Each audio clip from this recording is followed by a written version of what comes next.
Kiedyś gama samochodów Renault była prosta, nieskomplikowana i niezmienna jak przepis na bagietę z masłem. Megane, Laguna, Clio, wszyscy znaliśmy te modele, wyryły nam się w pamięci i nawet zapisały w pewien sposób na kartach historii motoryzacji. A dzisiaj sam nie wiem, jaki model do którego segmentu w Renault przyporządkować. To znaczy wiadomo, że prawie wszystkie już są SUV-ami, bo jest ich aż 8, ale w którym konkretnie segmencie się znajdują. Już nawet Megane jest crossoverem, nawet Espace jest SUV-em, a oprócz nich mamy jeszcze Captura, Symbioza, Arkane, Rafale i to, co stoi teraz w garażu, czyli nawet zapomniałem, jak się nazywa. No jak się nazywa? Austral. Austral. Przed Państwem Renault Austral!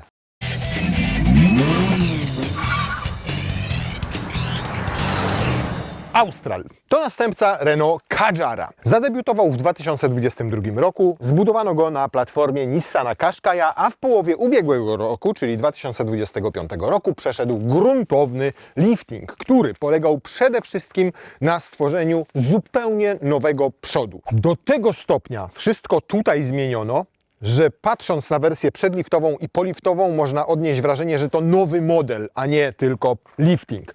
Bo przednie reflektory, zderzak i te tutaj lampy do jazdy dziennej upodobniły samochód bardzo do nowego Espasa i do Rafale. Z tyłu zmian jest troszkę mniej, ale są bardzo widoczne, bo zmieniono nie tylko reflektory, znaczy lampy tylne, ale całkowicie przemodelowano również klapę bagażnika i zderzak. To, co pozostało niezmienne, to wymiary i kształt. Jak patrzycie sobie na to auto z boku, to faktycznie wszystkie te elementy, każdy słupek, drzwi, przetłoczenia na tych drzwiach, widać po nich, że to jest ten sam Austral, który debiutował w 2022 roku. Podstawowa wersja kosztuje 140 000 złotych, ale nie wygląda tak jak nasza, bo nasza to jest szczyt cennika. Nazywa się I znowu nie wiem, jak ten szczyt cennika się nazywa, więc muszę wydobyć kartkę i Wam to przeczytać. No więc mamy tu Renault Australa Full Hybrid e-Tech 200 Esprit Alpine, czyli najwyższą wersję wyposażenia i najdroższą wersję napędową. I ona już nie jest tania. Ona kosztuje 176 000 złotych, a jak zaszalejecie i zaznaczycie ptaszek przy absolutnie każdej opcji, to tak jak tutaj stoi to auto, warte jest prawie 210 000 złotych. Ale jak na ten segment ma rewelacyjne wyposażenie, bo nie tylko 20-calowe felgi, ale nawet skrętną tylną oś, szklany dach, wyświetlacz head-up, kamery 360 stopni wokół całego samochodu, reflektory matrycowe, czyli LED Matrix, które potrafią i skręcać, i wyciemniać niektóre obiekty na drodze. Wszystkie te czarne elementy są już wtedy w standardzie. We wnętrzu mamy nawet masaże w fotelach. Więc naprawdę wyposażenie jak na segment C jest świetne. Niemniej Zapraszamy Was na findcar.pl, platformę, na której znajdziecie sprawdzone auta nowe i używane wyłącznie od autoryzowanych dealerów. jak wejdziecie sobie na findcar.pl, czyli naszą platformę, to znajdziecie tam takie egzemplarze wyspecyfikowane na 200 000 złotych, kosztujące 180 000 złotych, czyli przecenione o 2 dychy. A jeżeli będziecie chcieli Australa kupić jeszcze taniej, to są nawet wersje przedliftowe dostępne jeszcze z rabatem 40 000 złotych. I pamiętajcie, bo dostajemy różnego rodzaju maile, wiadomości i komentarze. My nie jesteśmy żadnym pośrednikiem, to nie my sprzedajemy te samochody sprzedają dealerzy. My tylko dajemy Wam platformę, na której tych samochodów możecie sobie łatwo, intuicyjnie i prosto poszukać. Nowych i używanych, ale tylko od autoryzowanych dealerów. Ale jeżeli chodzi o rozstaw osi, to już jest tylko 7 cm mniejszy niż w Espacie i 4 cm większy niż we wspomnianym Symbiozie. Ale jeżeli chodzi o masę samochodu, to jest tak ciężki jak Kia Sorento, znacznie większa, bo waży prawie 1900 kg z dodatkowym wyposażeniem. Jak na kompaktowego SUV-a, bo już teraz możemy powiedzieć śmiało, że to jest dokładnie ze względu na długość kompaktowy segment 451 cm, to strasznie dużo. A jest to tak dużo, ponieważ zainstalowano w naszej wersji motor hybrydowy i to taką prawdziwą hybrydę, jak mówi Renault. Żaden MHEV, MHEV też jest, ale w wersji tańszej, tutaj mamy tę droższą.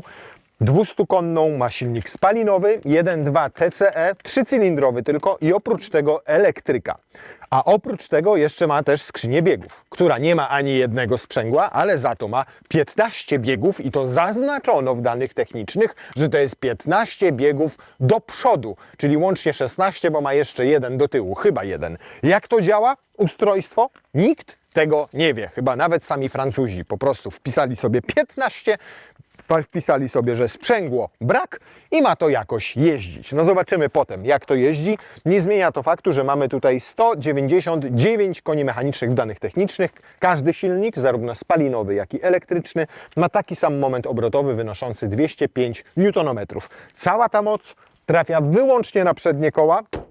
Nie ma tutaj możliwości zamówienia wersji z napędem na 4 koła, nawet takiej, gdzie za napęd tylnej osi odpowiadałby tylko silnik elektryczny. Mamy natomiast skrętną tylną oś, czyli w nomenklaturze Renault nazywa się to system 4Control. Teraz dodano do niego jeszcze Advanced, ponieważ poprawiono jego działanie. Przy niskich prędkościach, takich typowo miejskich albo na parkingu, ta oś może skręcać w przeciwnym kierunku do przedniej osi aż o 5 stopni, co ułatwia manewrowanie. Oraz oczywiście zmienia promień skrętu. Tak bardzo zmienia, że średnica zawracania Australa jest o 30 cm mniejsza niż Renault Clio. Kiedy jedziemy szybciej, to tylna oś też skręca, ale wówczas w tym samym kierunku co przednie koła, po to, żeby poprawić jakość prowadzenia, poprawić stabilność samochodu i generalnie odczucia za samej kierownicy. Bagażnik ma 487 litrów i w tej wersji w pełni hybrydowej jest ciutkę mniejszy niż w wersji tej z mchewem. No ja p***ole.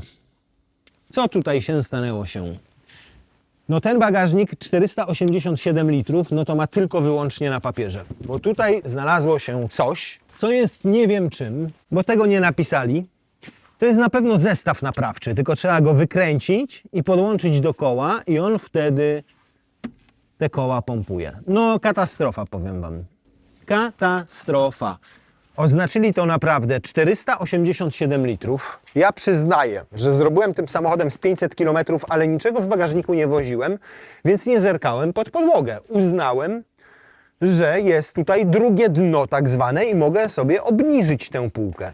Ale ni cholery jej nie obniżę, ponieważ tu jest jakieś ustrojstwo przymocowane śrubami. Nie wiem, czy to jest subwoofer, czy to jest zestaw naprawczy. Tam jest wzmocnienie, więc pewnie gdzieś tutaj znalazł się też ten akumulator układu hybrydowego i to jest koszmar. Tu możecie sobie, nie wiem, po prostu wrzucić ciuchy luzem, ewentualnie upchane w reklamówki z supermarketu. No ale na Boga, no. Przecież to jest jakiś koszmar.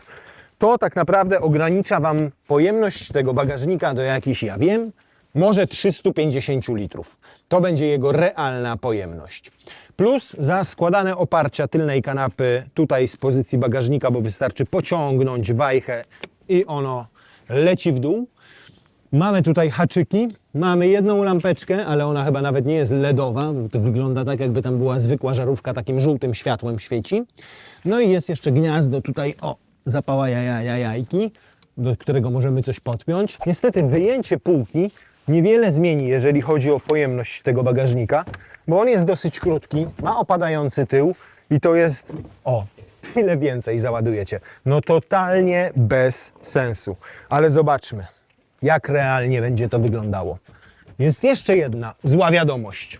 Duża walizka, no prawie wchodzi na wysokość, prawie, albo to równie dobrze można powiedzieć, że prawie nie wchodzi. Należałoby ją położyć w ten sposób, no i macie wówczas, o, tyle miejsca pod roletą jeszcze do wykorzystania, czyli jakaś tam kabinówka, tu coś na górze. No nie jest to zdecydowanie, jeżeli chodzi o bagażnik, samochód, którym można byłoby się udać na 2-tygodniowy wypad na narty, nawet z boksem na dachu, bo tu wejdą Wam tylko buty narciarskie, a już ciuchy będziecie musieli kupić sobie na miejscu.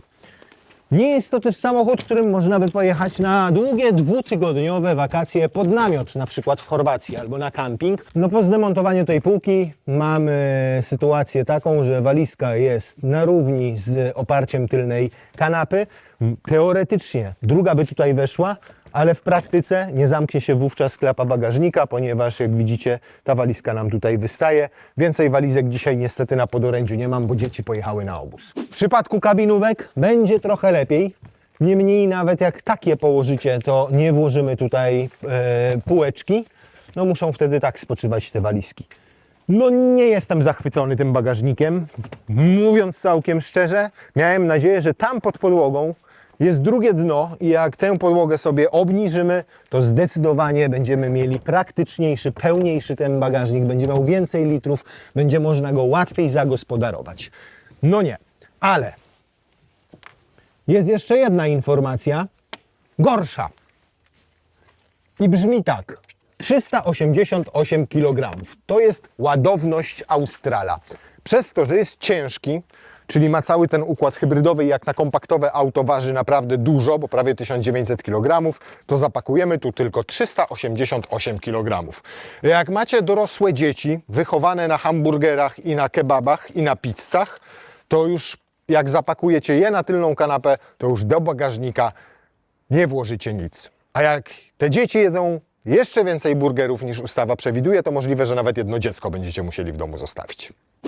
Sam dół, do przodu troszkę. No i teraz jest mi tak w miarę. Na dłuższą drogę wolałbym mieć trochę więcej miejsca na nogi, czyli musiałbym się odsunąć kilka centymetrów jeszcze do tyłu, ale powiedzmy, że jedziemy krótszy dystans, no to jak tak usiądę, to jest w porządku. Miejsce nad głową, no tak znośnie, odchylę się troszeczkę. O! Teraz jest już naprawdę git. O, jak dzieci wiozłem na autokar na obóz, to jeszcze po drodze aby zażyczyły wizytę w McDonaldzie. No nie jest to wzór, jeżeli chodzi o przestronność. Teraz uwaga. To jest pozycja przy maksymalnie odsuniętej do tyłu kanapie. I bagażnik też tak sprawdzaliśmy.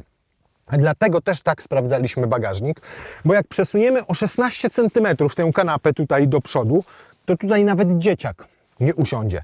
Nie wiem, na cholerę wymyślili przesuwaną tę kanapę w tak krótkim samochodzie. To nie ma najmniejszego sensu. Mogą się tylko tym pochwalić w danych technicznych i w cenniku, ale de facto, no chyba, że jedziecie we 3 osoby i faktycznie jedną część kanapy sobie przesuniecie w tym kierunku i wówczas się delikatnie powiększa bagażnik, ale to tylko w tym celu. Bo nie znajdę ani jednej osoby, nawet wśród dzieci, która byłaby w stanie usiąść tutaj z tyłu przy maksymalnie przesuniętej do przodu kanapie. No nie, no ni cholery. Ja pierdzielę, no zobaczcie. Nóg nie mogę wtedy wyjąć nawet. O, wtedy jest tyle miejsca tutaj. Dokładnie. No nie wiem, chyba że w sytuacji, że tu siedzi osoba 1,40 m, ale na fotelu kierowcy też siedzi osoba mierząca 1,40 m, tylko wtedy musi chyba siedzieć w foteliku dziecięcym, albo przynajmniej na poddupniku, bo przecież nie dostanie do tego, do pedałów. Ale plus za to, że mamy regulowane oparcie, pochylenie tego oparcia. O, proszę bardzo, można je spionizować, albo można troszeczkę do tyłu, o zaledwie o tyle. Tyle. To jest cała ta regulacja.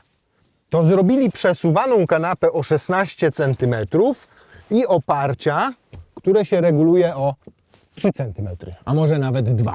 I to wszystko. Hej, Reno, tutaj nie błysnęłoś. Nie błysnęłoś? Łeś? Podłokietnik jest. Dobra, szukajmy plusów. Jest podłokietnik, jest szeroki, jest wysoki, ma 2 płytkie niestety bardzo uchwyty na kubki. Przy mocniejszym hamowaniu jest ryzyko, że wyskoczą nam z tego sąsiadki w fotelach. Plusy. Szukajmy plusów. Są nawiewy, można je otworzyć i zamknąć i są 2 gniazda USB-C. Tutaj, w tym miejscu, do ładowania. Ładna bardzo tapicerka, to jest standard w wersji Esprit Alpine, bo ona łączy i zamszyk, i taką ala skórę, i taką bardzo przyjemną, fajną w dotyku i łatwą w czyszczeniu tkaninę. Niebieskie niteczki do tego na pasach, przeszycia na zagłówkach. Tutaj nawet z tyłu te fotele ładnie wykonano. Jeżeli chodzi o takie detale, to wszystko wygląda tutaj naprawdę ładnie, estetycznie i fajnie. Już na drzwiach jest nieco gorzej, bo tu jest dużo twardego plastiku, na przykład na podszybiu, ale tutaj taka ładna wstaweczka, ładna klameczka, to obszyte alkantarką, znowu niebieska niteczka, tu obszyte ala skórką, też z niebieską niteczką. No mówię, Tylko ten element tutaj może nieco estetykę całości psuć, ale wygląda to naprawdę ładnie, estetycznie i na zrobione z przyzwoitych materiałów. Jak na segment C, przypominam, nie ma się czego czepiać, a tutaj już jest na przykład mięciutko. Tu jest bardzo ładny LED i fajne są te LEDy, bo one są skromne tutaj w środku, ale robią fajny klimacik. Jest Harman Kardon, który dodatkowo kosztuje 4,5 tysiąca złotych. Ładne, fajne przyciski, przyjemnie pracujące. No powiem Wam, jak na to człowiek patrzy, jak tego dotyka, to mówi, kurde, Renault odrobiło pracę domową, jeżeli chodzi o jakość materiałów i też finezyjność tego wszystkiego, bo za chwilę zobaczycie, jak wygląda deska rozdzielcza i z przodu samochód we wnętrzu. Silny nawet powiedział, kurna, co ona pracuje jak V12. No niestety, tak pracują tutaj 3 cylindry. Lekko się wszystko nawet trzęsie, są wibracje, szczególnie kiedy odpali się samochód na zimno, tak jak teraz. Dopiero po chwili jakby się nieco uspokajał, ale ten silnik ma nienaturalnie podniesione obroty i nie brzmi przyjemnie. To znaczy tak, no brzmi trochę jak V8 i V12, tylko takie z 3 cylindrami, w związku z czym się nieco to wszystko tutaj telepie. No dobra, ale jeżeli chodzi o design tego i o materiały, jakich użyto do wykończenia wnętrza, to naprawdę jest tutaj super. Bo zobaczcie na przykład, jak fajnie wykończono tutaj przednie fotele. Jak fajnie jest zrobiona kierownica, która od wewnątrz jest wyszyta trzykolorową nicią, czyli niebieską, czerwoną i białą, typową dla Alpin. Tutaj mamy alkantarkę. To wszystko jest ładne, fajne i estetyczne. Po prostu. Zegary bardzo czytelne, mają kilka takich wizualizacji, kilka różnych ustawień. Można sobie na przykład tutaj po prawej stronie zmieniać parametry, które ma wyświetlać. Można całkowicie, może nam to zniknąć, możemy mieć mapę na tym ekranie. Mamy head-up, który nie jest standardem nawet w najwyższej wersji Esprit Alpin, ale wymaga dopłaty. No i mamy oczywiście multimedia, które są nietypowe, ponieważ są w pionie, oparte na systemie Android Automotive, tylko z nakładką Renault i działają naprawdę bardzo przyjemnie, dosyć szybko, łatwo jest się nauczyć tego wszystkiego tutaj. Mają wbudowane usługi Google'a, nawet asystenta Google'a, oczywiście mapy Google'a, ale jeżeli zapragnęlibyście podłączyć swój telefon bezpośrednio przez Android Auto albo Apple CarPlay, to istnieje taka możliwość, bezprzewodowo można to zrobić. Plus za klasyczny panel klimatyzacji, łatwo dostępny. Tutaj wszystko można sobie w prosty sposób wyklikać. Natomiast na przykład ogrzewanie już kierownicy i ogrzewanie fotela włącza się tutaj z ekranu dotykowego, ale ten pasek wyświetla się cały czas i też bardzo łatwo się go obsługuje. Zmianę biegów przerzucono do dźwigienki przy kierownicy i teraz są tu 3 takie dźwigienki. Ta zmienia biegi, ta włącza wycieraczki z przodu i z tyłu, a tutaj tym panelem, joystickiem steruje się multimediami, czyli radiem. Na przykład zgłaśnia, zmienia stację i tak dalej. Natomiast bardzo łatwo się pomylić. Już nieraz było tak, że chciałem wrzucić bieg, a włączyłem wycieraczkę. Zdarzało się, że chciałem włączyć wycieraczkę, a zmieniłem bieg. Na szczęście podczas jazdy to nie działa, więc krzywdy napędom nie zrobimy. Inaczej zmienia się biegi i inaczej steruje się teraz również gazem, ponieważ nie ma go w podłodze, tylko zamiast tego mamy wolant jak w samolocie i żeby przyspieszać, to trzeba robić tak. Teraz to nie działa, bo mam wrzucony park, ale normalnie jak będziemy jechali i przesuwali, to on będzie przyspieszał. No żartuję oczywiście, to jest po prostu przesuwana półeczka. Tam mamy schoweczek, jak schoweczek sobie tam coś wrzucimy i zamkniemy, to nie widać tego z zewnątrz, a wówczas tutaj mamy 2 uchwyty na kubki, 2 gniazda USB-C w tym miejscu, gniazdo zapalniczki. Niestety są tam dosyć głęboko te uchwyty na kubki i żeby kierowca mógł sięgnąć, szczególnie tutaj z tego po prawej stronie po kubek, no to gdzieś tutaj zawsze będzie o coś zawadzał. Ale bardzo fajnie umiejscowiona ładowarka indukcyjna, bo telefon sobie spoczywa tutaj, ładuje się, może być dalej, może być bliżej Was. Oprócz tego jeszcze jest normalny podłokietnik, niestety nie jest zbyt głęboki, jest bardzo plastikowy. No mogli to wyłożyć chociaż... O, lampa ci się No mogli to chociaż wykładzinką na dnie wyłożyć, żeby żadne przedmioty, które tam wrzucimy, nie latały. Podobnie tutaj. I generalnie ta konsola środkowa to tak nie jest za dobrze przymocowana, ale na przykład jest obita miękkim materiałem tutaj po bokach, w związku z czym jak trzymam tutaj kolano, to mnie nie boli, ale z drugiej strony jest ona na tyle szeroka w kompaktowym aucie, że zwyczajnie mam tutaj dosyć mało miejsca na nogi, kiedy jadę tak. Jeszcze jeden bajer fajny znalazł się we wnętrzu, mianowicie mamy tutaj kamerę, która rozpoznaje kierowcę i dopasowuje do niego ustawienia, czyli tutaj pod nią można mieć podpięte profile różnych kierowców. Jeżeli z auta korzystają 2 czy 3 osoby, to zależnie od tego, która wsiada, to kamera rozpoznaje tę osobę, dopasowuje do niej fotel, tak jak miała ustawiony, lusterka boczne, ale jednocześnie też multimedia, na przykład ulubione aplikacje albo stacje radiowe. Więc wszystko to można sobie zaprogramować tak, żebyście wsiadali i od razu, żeby się fotele przesuwały, radio się włączało takie, jakie lubicie i możecie wtedy jechać w drogę. Za daleko jest ten ekran multimedialny, zdecydowanie. Bo zobaczcie, ja mam szympansie ręce, a po prostu do niego nie dostaję. Muszę się odchylić nieco z fotela.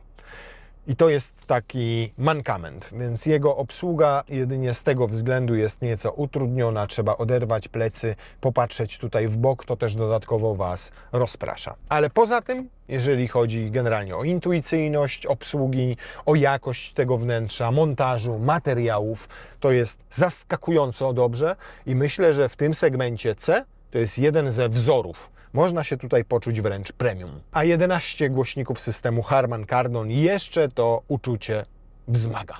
Jeździliśmy już różnymi hybrydowymi Renault i początkowo to rozwiązanie, które oni stosują, nie wzbudzało mojego entuzjazmu. To wszystko pracowało chaotycznie. Słychać było, jak włącza się silnik spalinowy. Auto nie mogło się zdecydować, czy jedzie na elektryce, czy jedzie na samochodzie, na silniku spalinowym. Nie wiedzieliście, na którym biegu.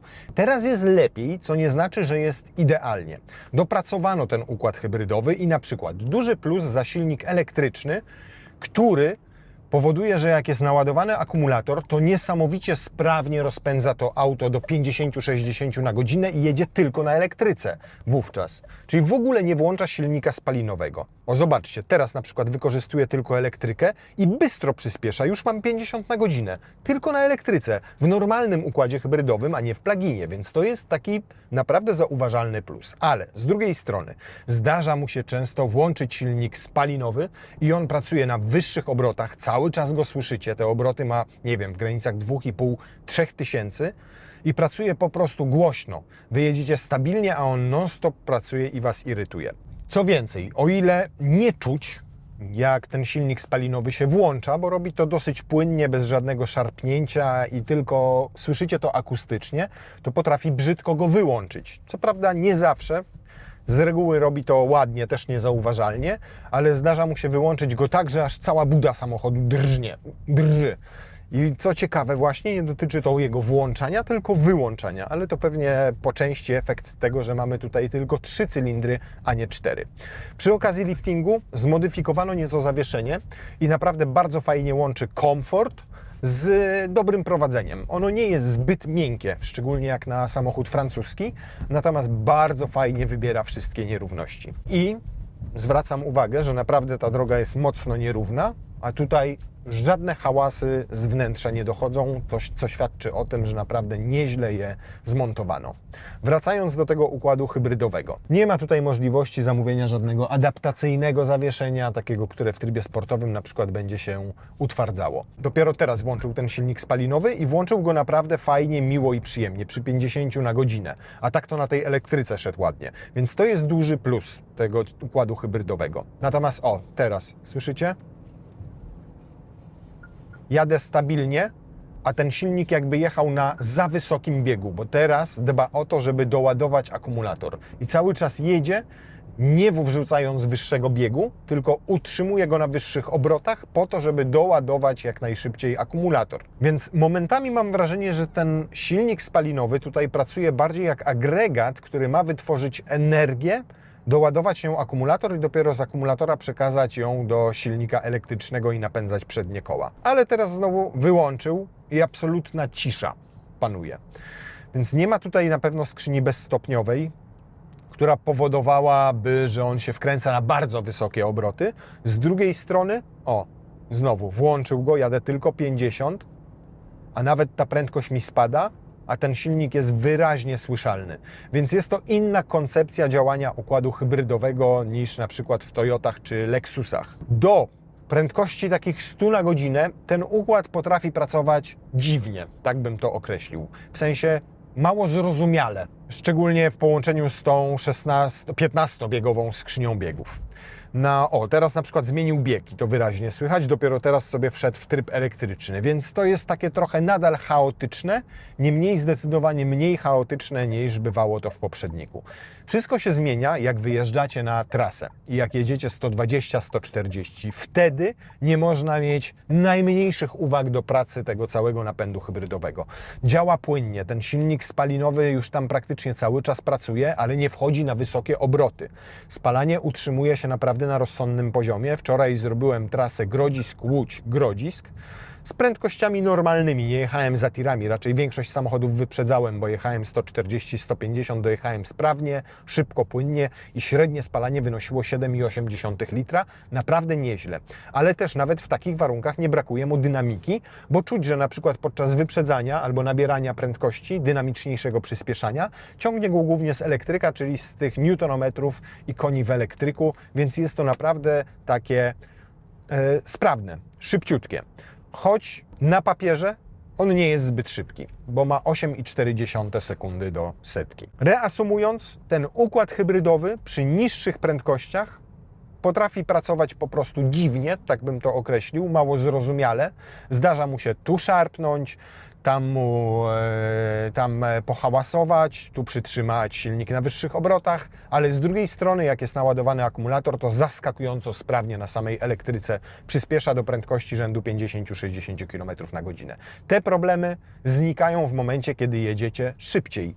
Ta hybryda tak jakby lubiła wyższe prędkości i do nich pod ich kątem była dopracowana i dostosowana. Tutaj są dwa silniki elektryczne. Jeden to jest e-motor, który odpowiada za napęd, a drugi silnik elektryczny pełni funkcję generatora i rozrusznika.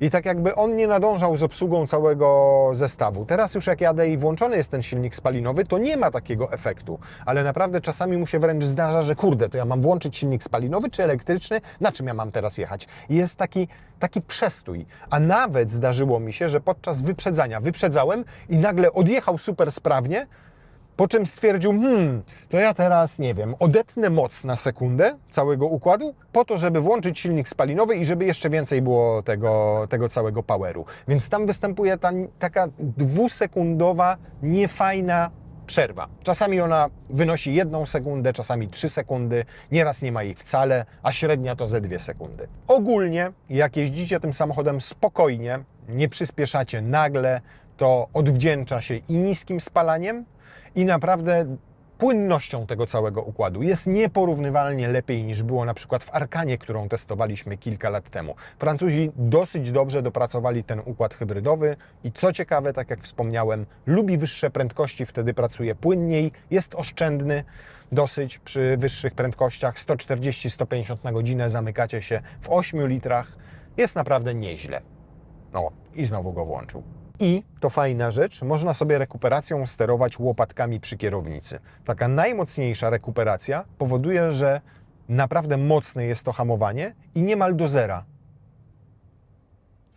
I dopiero teraz na samym końcu trzeba wcisnąć hamulec, żeby samochód się zatrzymał w miejscu, ale tak to ta najmocniejsza rekuperacja w ustawieniu maksymalnym, czyli na 4. poziomie, działa mocno. Niemal jak w samochodach elektrycznych. Fotele, jak siadacie w nich pierwszy raz, to mówicie, kurde, jakie fajne, wygodne, tutaj mają podtrzymanie boczne, ta całkiem niezłe, ekstra pozycja za kierownicą, można w daleko sobie wysunąć kierownicę, widoczne zegary bardzo dobrze, bo idealnie tutaj przez kierownicę, a jednocześnie fakt, że odseparowano zegary od multimediów powoduje, że wieniec kierownicy niczego Wam nie zasłania, wszystko wyraźnie widzicie i tutaj, ale fotel jest zdecydowanie za miękki. Dosłownie po 100 km zaczyna mnie boleć dupa od siedzenia w nim. Być może jest to kwestia nie fotela, tylko mojej dupy, ale w innych samochodach tak nie mam.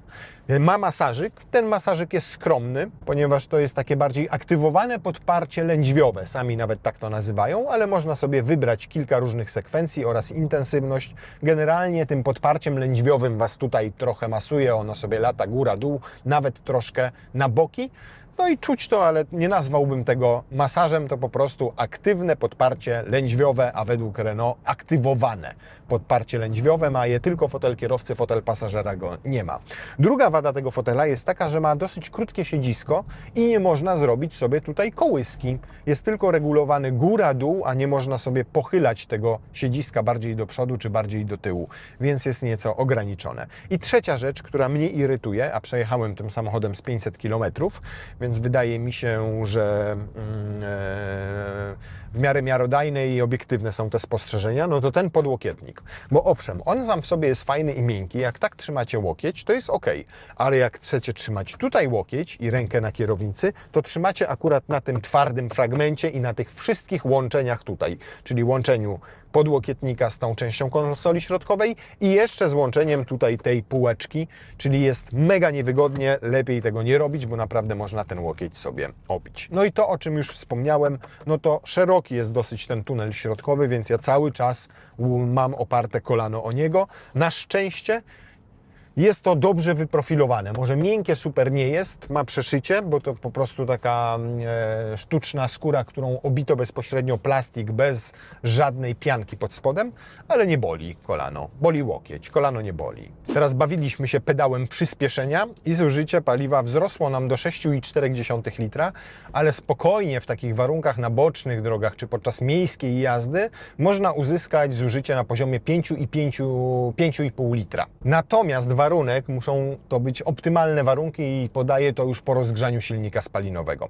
Bo jak wyjeżdżamy z silnikiem spalinowym nierozgrzanym i on tylko co chwilę się tam załączy, to zużycie paliwa potrafi nawet w mieście wynosić 7,5, 8, a nawet 8,5 litra. Teraz przy tych mrozach, jak było minus 10, minus 15, auto potrzebowało dogrzać sobie wnętrze, a nie zrobi tego z silnika elektrycznego czy z baterii, które są zimne, tylko musi pracować silnik spalinowy, no to jednak to zużycie wyraźnie w okresie zimowym rośnie. Jak już się ten silnik spalinowy rozgrzeje, jak już generuje ciepło i włącza się tylko co jakiś czas, żeby to ciepło podtrzymać, to zużycie jest naprawdę na bardzo niskim poziomie 5-5,5 litra, więc ta różnica pomiędzy minimalnym a maksymalnym jest naprawdę duża i wynosi 2,5-3 litry nawet, no ale jak garażujecie samochód i on tam ma tych plus 10 na przykład, czy plus 15 stopni, jak nim ruszacie, to sytuacja pewnie przedstawia się nieco lepiej.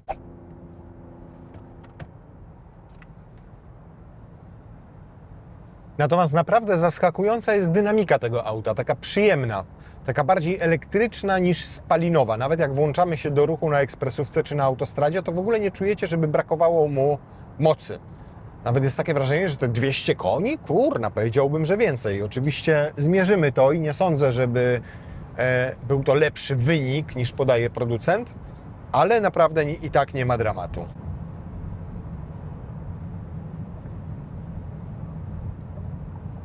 Wyciszenie jak na ten segment też możemy śmiało uznać za dobre, a nawet bardzo dobre, bo 67 dB na betonowej nawierzchni, gdzie pracuje nam już silnik spalinowy cały czas, to jest niezły wynik. I jakoś spektakularnie poziom hałasu we wnętrzu nie rośnie wraz ze wzrostem prędkości, bo 140-150 to nadal komfortowa prędkość dla tego auta. Przyjemnie się prowadzi, chociaż w takich warunkach nie czuć działania tego systemu For Control. I jeżeli o jego samego chodzi, to owszem, poprawia manewrowanie, ale też przez niego samochód czasami bywa lekko nerwowy. Niemniej można sobie ten system całkowicie wyłączyć, bo można go ustawić tylko w położeniu 1 i wtedy prawie te koła się nie odchylają, a można w największym. Natomiast przy takim szybszej jeździe, to powiem Wam, że różnicy nie czuć żadnej. Także do działania tego systemu For Control trzeba się trochę przyzwyczaić, ale bezwzględnie zmniejsza średnicę zawracania, to na pewno, a przy wyższych prędkościach po prostu ja nie czuję jego wpływu na przykład na prowadzenie się. Po prostu on sam z siebie, Austral, dobrze się prowadzi. Ma przyjemnie zestrojone to zawieszenie, nie buja, jak skręcicie kierownicą w lewo, skręca w lewo. Asystenci jazdy działają poprawnie, więc wszystko tutaj się zgadza. Naprawdę przyjemnie się jeździ tym samochodem. Przyzwyczaić się trzeba jednak też do jednej rzeczy jeszcze. Do sposobu działania pedału hamulca. Bo on jest taki trochę zero-jedynkowy. Trudno jest, przynajmniej trudno mi było na początku przez pierwszych, nie wiem, 200-300 km, hamować nim delikatnie. Dlatego zdecydowanie wolę tutaj jeździć z rekuperacją i tylko zdejmować nogę z pedału gazu i hamować, bo teraz jak ją wyłączyłem i zaczynam hamować pedałem hamulca, to wciskam delikatnie, nic się nie dzieje, wciskam mocniej, a on nagle zaczyna hamować. Taki trochę jak przycisk on-off działa. I dopiero po jakimś tam czasie przyzwyczajacie się i ta noga na tym pedale hamulca zaczyna trochę inaczej pracować. Częściowo problem rozwiązuje włączenie tej rekuperacji i jeżdżenie tak, żeby w ogóle nie trzeba było korzystać z pedału hamulca, tylko w końcowej fazie hamowania, jak już jedziecie 10-5 na godzinę i to, jak działa ten nożny pedał hamulca, już nie ma znaczenia. Średnie zużycie na ekspresówce około 7 litrów. Jak to będą prędkości 140 na godzinę, to będzie to już 8,2 litra. Niemniej jak na hybrydę moim zdaniem i na 200 koni to całkiem akceptowalne. Niemniej możemy zapomnieć o takim średnim zużyciu paliwa w tym samochodzie, jakie podaje Renault, czyli 4,9 litra. Uda się takie uzyskać, na pewno, ale to w optymalnych warunkach miejskich albo podmiejskich i jak będzie 20 stopni na zewnątrz, czyli idealna temperatura do tego, żeby elektryka działała jak najbardziej efektywnie. Zimą ono będzie wyższe, litr, półtora, a w duże mrozy nawet 2 litry w momencie, kiedy będziecie samochód trzymali na zewnątrz i cały układ będzie miał, nie wiem, minus 10, minus 15 czy nawet minus 20 stopni. Jakie tej zimy miewaliśmy, no to będzie musiał włączyć silnik spalinowy, żeby dogrzać wnętrze. On będzie cały czas pracował i zasadniczo podnosił zużycie paliwa. Lody do przodu i sprawdzamy, czy 8.4 zrobimy. Procedura startu. Początek taki niemrawy i tak jakby od 40 zaczął się napędzać. O, teraz sobie zmienił, od 80 zaczął jechać. Przysięgam, że takie wrażenie miałem, że od 80 włączył 2 silniki. Też się tak wydawało? Tak. No niesamowite. 8,96. Taki był mocno zduszony, więc spróbujemy jeszcze raz. Troszkę ośnieżyliśmy opony, ale może dadzą radę. No strasznie niemrawy ten początek. Teraz jakby zachciało mi się jechać. Teraz zmienił bieg i on zaczyna jechać od 80. No co za... Powiem wam, tu wychodzi na to, że od 100 do 200 będzie lepszy wynik.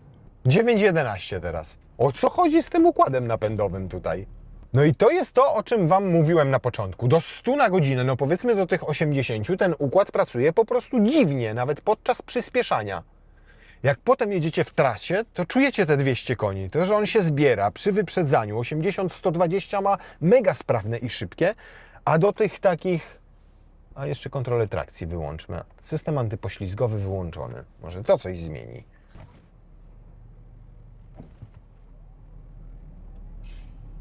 No nie, on nie jedzie teraz. Dopiero teraz tak jakby... O, zmienił bieg i zaczyna się rozpędzać od 75-80. No, w letnich warunkach, jak nie będzie silnego na pokładzie i różnych gratów, pewnie zrobi te 8,5 sekundy. Jest ten wynik do uzyskania. Natomiast przedziwnie cały ten układ działa przy przyspieszaniu od 0 do 100. Zaczyna jechać od 70-80 na godzinę. A tak to jest taki, kurna, co ja mam zrobić? Mam włączyć silnik spalinowy czy elektryczny? A może oba? A który bieg teraz wrzucić? Coś tam się dzieje. Czujecie, że coś tam się dzieje, że jakiś bieg wskakuje, ale tak jakby się przy 75 na godzinę konie wszystkie zdecydowawały, no dobra, kurna, to ten moment, jedziemy, dawać, teraz! I od 75-80 zaczyna się jazda. A do 75-80 to tak jakby tych koni była połowa.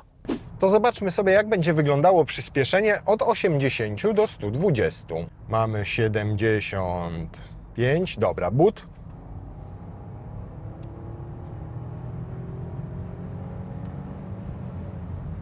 Przy 120 włączył sobie następny bieg i z taką wyraźną przerwą.